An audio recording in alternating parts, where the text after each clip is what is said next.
અને સત્યની ઊંચાઈને મેળવવા માટે થઈને એમને એમ નથી મળતી, બહુ કઠિન માર્ગ છે આ. સત્ય પાલન માટે સત્યમ પરમ ધીમહિ, સત્ય એ જ ઈશ્વર છે, સત્ય એ જ પરમાત્મા છે. અને સત્યના પાલન માટે થઈ ભૂમિ છોડવી પડે, ઘર છોડવું પડે, પત્ની છોડવી પડે, પુત્ર છોડવા પડે, બધું છોડવું પડે એવું લખ્યું છે રામચરિત માનસમાં.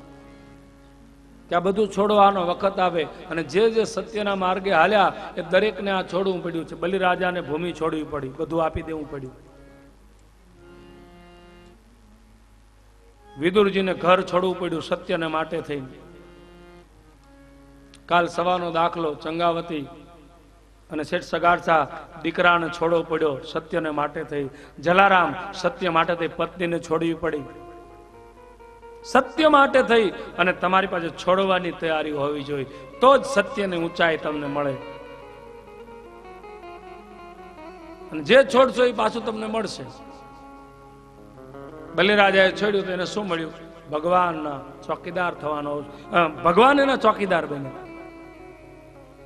જલારામે પત્ની છોડી તો શું મળ્યું?